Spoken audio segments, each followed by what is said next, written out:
right, so I'm looking at Revelations 8 today, and it reads, "And when he had opened the seventh seal, there was silence in heaven about the space of half an hour."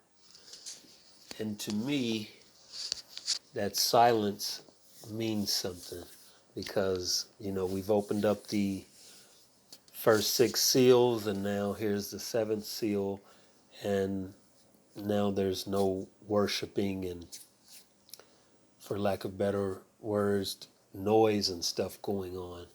There's now silence. So that to me kind of indicates that they see something or are reading something in the seventh seal that makes you stop. So anyway, with that being said, verse 2, "And I saw the seven angels which stood before God, and to them were given seven trumpets. And another angel came and stood at the altar, having a golden censer," or censer, and that is just the bowl or cup that holds the incense. "And there was given unto him much incense, that he should offer it with prayers of all saints upon the golden altar which was before the throne." So that is saying he's offering up the incense and prayers of all the saints. With this, he's offering it before the throne. So that to me is somewhat interesting. And verse 4, "And the smoke of the incense which came with the prayers of the saints ascended before God out of the angels' hands." So the smoke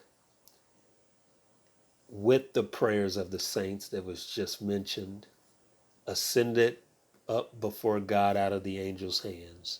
So whatever is about to take place is also related to or perhaps a cause partly because of the prayers of the saints. So it's as though the people on earth, the prayers of the saints, whatever, are praying, and those prayers are now being combined with the incense and whatever may be about to happen due to the seventh seal. "And the angel took the censer and filled it with the fire of the altar and cast it into the earth. And there were voices and thunderings and lightnings and an earthquake." So that angel took all that, filled it with the fire of the altar, and cast it into the earth. So you have the incense, the fire of the altar, the prayers of the saints, and that was thrown into the earth, which is seemingly created voices, thunderings, lightnings, and an earthquake. Verse 6, "And the seven angels which had the seven trumpets prepared themselves to sound. The first angel sounded, and there followed hail and fire mingled with blood, and they were cast upon the earth, and the third part of trees was burnt up, and all green grass was burnt up." So a third of the trees and all green grass. "And the second angel sounded, and as it were a great mountain burning with fire was cast, and as it were a great mountain burning with fire was cast into the sea, and the third part of the sea became blood." So a third part of the sea is now, can't think of the word I want to use, but, suffering the wrath of God, I'll just say. Verse 8, 9, I'm sorry. "And the third part of creatures which were in the sea and had life died, and the third part of the ships were destroyed.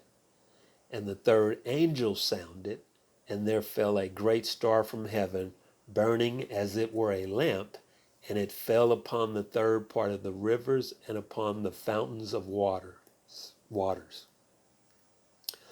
And the difference between the sea is, that's salty water. You can't drink it. And here in verse 10, it mentions that it was the burning, it fell upon the fountains of waters. And of course, fountains of waters are waters that mankind drinks. It uses that for nourishment. So, you could look at those as lakes, ponds, rivers, whatever. Verse 11, and the name of the star, and this is the star that the great star from heaven that was burning as it were a lamp in chapter 10, that star is called wormwood. And the third part of the waters became wormwood. And many men died of the waters because they were made bitter. So there's a herb or a plant that's called wormwood. Not to say it's the exact same thing, but whatever this wormwood is, it makes things bitter. And if I recall, there's somewhere else that in the scriptures that wormwood is mentioned, and I think it's like a poison and it made men sick and die, if I'm correct, if I remember correctly. Verse 12, and the fourth angel sounded, and the third part of the sun was smitten, and the third part of the moon, and the third part of the stars, so as the third part of them was darkened, and the day shone not for a third part of it, and the night likewise. And I beheld and heard an angel flying through the midst of heaven, saying with a loud voice, Woe, woe, woe to the inhabitants of the earth, by reason of the other voices of the trumpet of the three angels, which are yet to sound. So there's more woe coming, because there are still trumpets that have not sounded. So anyway, thank you.